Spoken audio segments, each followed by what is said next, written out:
श्री स्वामी समर्थ। स्वागत आहे तुमचं माझ्या यूट्यूब चॅनलमध्ये। आजचा दिवस तुम्हाला खूप छान सुख समाधानाचा जाओ ही स्वामींच्या चरणी प्रार्थना करते आणि आज या नवीन व्हिडिओला सुरुवात करते।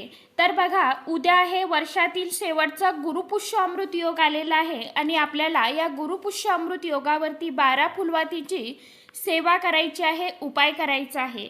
तर कशा प्रकारे करायचा तो बघा।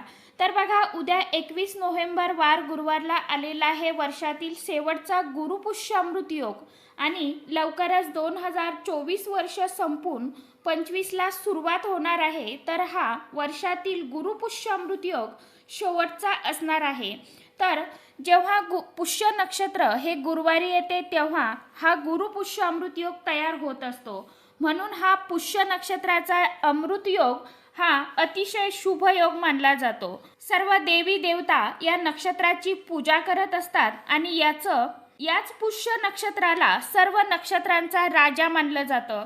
या दिवशी भक्तिभावाने देवी देवतांची सेवा प्रार्थना केल्याने आपल्या आयुष्यात प्रत्येक क्षेत्रामध्ये प्रगती होऊन यश प्राप्ती होते। कारण पुष्याचा अर्थच असा आहे की पोषण करणारा, शक्ती ऊर्जा देणारा आणि योग्य मार्ग दाखविणारा। यामुळेच या गुरुपुष्य अमृत योगाला खास करून विशेष महत्त्व दिले जाते। त्यामुळे या दिवशी कित्येक जण आपली अडकलेली कामे पूर्ण करतात।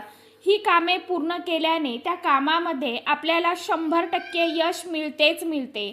तसेच या दिवशी नवीन घरामध्ये गृहप्रवेश करणे, सोनं चांदी खरेदी करणे अत्यंत शुभ मानले जाते। या दिवशी जो व्यक्ती सोनं चांदीची खरेदी करत असतो त्या व्यक्तीला हे सोने मोडण्याची किंवा गहाण ठेवण्याची आयुष्यात कधीच वेळ येत नाही। या उलट सोन्यालाच सोने लागून त्याची वृद्धी होत जाते।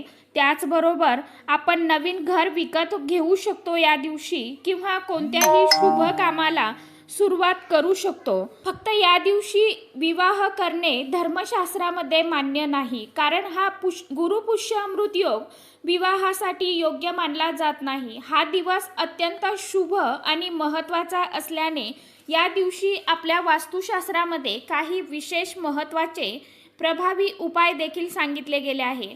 त्यामुळे मी आजच्या व्हिडिओमध्ये अतिशय प्रभावी असा उपाय शेअर करणार आहे, म्हणजे आपल्याला 12 फुलवातींचा अतिशय प्रभावी उपाय सेवा करायची आहे। हा उपाय केल्यामुळे आपल्या आयुष्यामध्ये सोन्यासारखे दिवस येऊन आपलं नशीब चमकू लागेल असा हा अत्यंत प्रभावशाली उपाय आहे। आपल्या आयुष्यातील सर्व दुःख, संकटे, विघ्ने, अडीअडचणी अशा समस्या दूर होऊन कितीही कठीणातील कठीण इच्छा, मनोकामना तुमच्या मनातील 100% पूर्ण होईल असा हा अत्यंत प्रभावशाली उपाय मी तुमच्याबरोबर शेअर करणार आहे। त्यामुळे व्हिडिओ कुठेही स्किप न करता शेवटपर्यंत नक्की बघा। चॅनलवरती तुम्ही जर हा व्हिडिओ नवीन बघत असाल तर चॅनलला नक्की सबस्क्राईब करा आणि असेच नवनवीन माहितीपूर्ण व्हिडिओ बघण्यासाठी बेल आयकॉनलाही प्रेस करा। तर हा उपाय आपल्याला गुरुपुष्य अमृत योगाच्या शुभ मुहूर्तावरती करायचा आहे। तर गुरुपुष्य अमृत योगाला सुरुवात होत आहे गुरुवारी सकाळी 6:32 सुरू होणार असून या योगाची समाप्ती दुपारी 3:52 संपणार देखील आहे। तर त्यामुळे आपल्याला या सेवेला, उपायाला सुरुवात या वेळेमध्येच करायची आहे। तुम्ही सकाळी 6:30 वाजेपासून ते दुपारी 3:45 वाजेपर्यंत या मधल्या वेळेमध्ये तुम्ही केव्हाही हा उपाय केला तरी पण चालणार आहे। म्हणून आपल्याला या वेळेमध्ये हा उपाय करायचा आहे। तर हा उपाय केल्याने तुमच्या नशिबात जे नाही ते देखील मिळेल आणि आपल्या नशिबाची सर्व बंद दारे खुले होऊन नक्कीच नशीब आपलं चमकू लागेल। गुरुपुष्य अमृत योगावरती ज्यांनी कोणी हा उपाय केला आहे त्यांना 100% या उपायांची सेवेची फलश्रुती प्राप्त झालेली आहे। त्यामुळे जर तुमच्या मनामध्ये खूप दिवसापासून एखादी इच्छा, मनोकामना असेल तर मग इच्छा कोणतीही असो, जसं की नवीन घर घेणे, गाडी घेणे किंवा जमीन घेण्याबद्दल असेल किंवा एखादी नोकरी मिळण्यासाठी असेल किंवा आपल्या घराची, कुटुंबाची प्रगती होण्याबद्दल असेल, अशा इतर कोणत्याही इच्छा पूर्ण होण्यासाठी हा उपाय तुम्ही नक्कीच एकदा करून बघा। हा उपाय केल्याने 100% तुमच्या मनातील इच्छाही पूर्ण होईल। त्याचबरोबर जर तुमचं एखादं काम खूप दिवसापासून अडकलेलं असेल आणि तुम्ही खूप प्रयत्न करूनही जर ते काम पूर्ण होत नसेल तर ते कामही नक्कीच पूर्ण होईल आणि त्या कामामध्ये तुम्हाला नक्कीच यश मिळेल।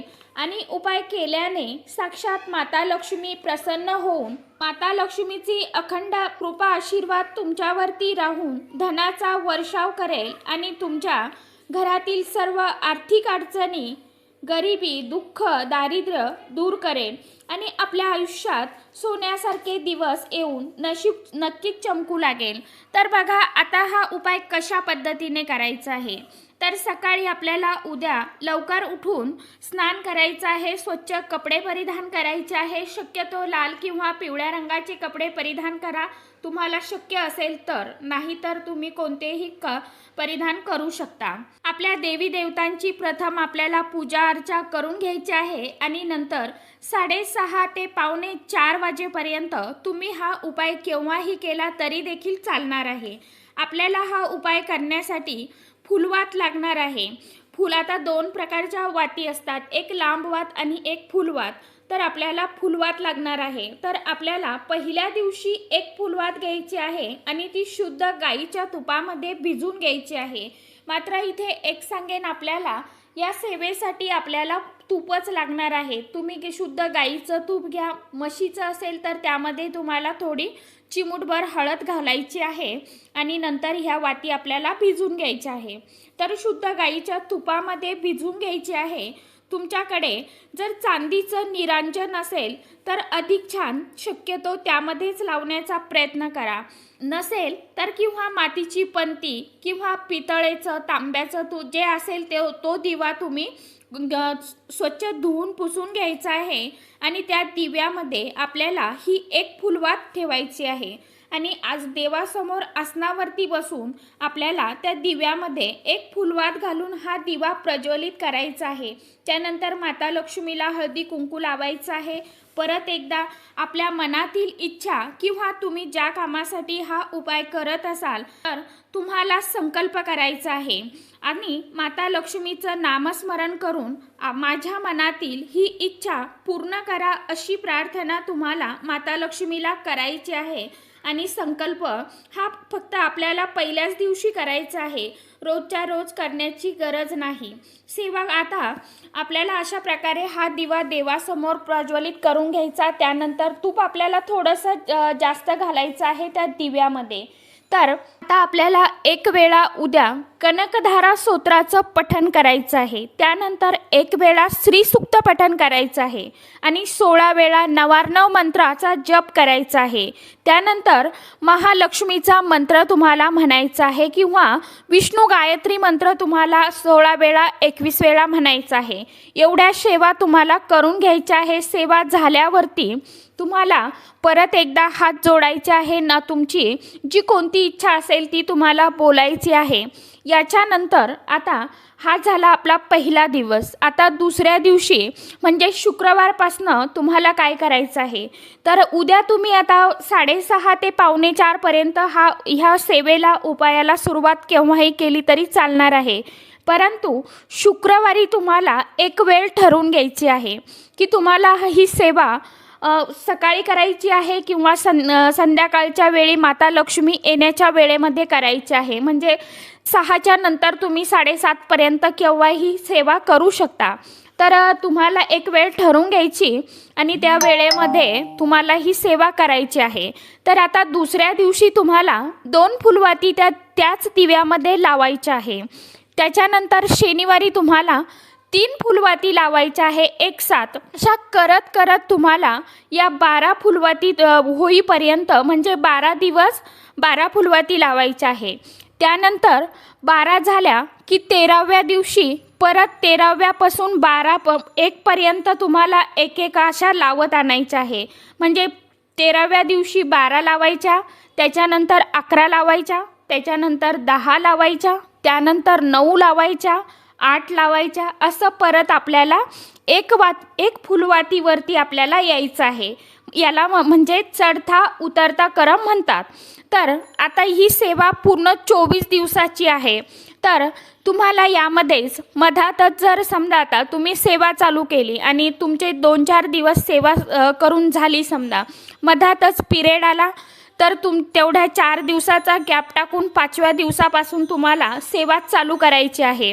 आणि तुमची पहिली जेवढ्या फुलवाती झाल्या आहे, आता समजा 3 दिवस झाले आणि तुम्हाला मासिक धर्म आला, तर ते तसंच ठेवायचं आहे। तुम्हाला लक्षात ठेवायचे आहे की तुमच्या 3 वातीपर्यंत सेवा आलेली आहे आणि तुम्ही डोकं धुतल्यानंतर 5व्या किंवा 6व्या दिवसापासून परत सेवेला सुरुवात करू शकता। म्हणजे त्यानंतर तुम्ही 4थी वात लावायला सुरुवात करायची आहे, म्हणजे 4 फुलवाती लावायच्या आहे। अशा प्रकारे तुम्हाला हे करायचं आहे। आणि जेव्हा तुम्हाला जर सूतक आलं तर तुम्हाला ही सेवा करायची नाही, ही सेवा तुम्हाला स्किप करायची आहे। त्यानंतर तुम्हाला सेवा करता येणार नाही। परंतु मासिक धर्म आला तर आपण ही सेवा करू शकतो। कारण की कशी तर आपल्याला आता यामध्ये आपल्याला अडचण येणारच आहे। आता कितीही झालं तरी तर आपल्याला तेवढ्या दिवसांचा गॅप टाकून परत आपण सेवा ही चालू करू शकतो। अशा पद्धतीने तुम्हाला ही सेवा करायची आहे। आवर्जून सेवा करा, तुम्हाला नक्कीच याची फलप्राप्ती नक्की काही दिवसात मिळू लागेल। तुम्ही ही सेवा कोणत्याही उपायासाठी किंवा तुमच्या मनातील इच्छेसाठी ही सेवा आवर्जून करून बघा, तुम्हाला नक्कीच यश प्राप्ती होईल।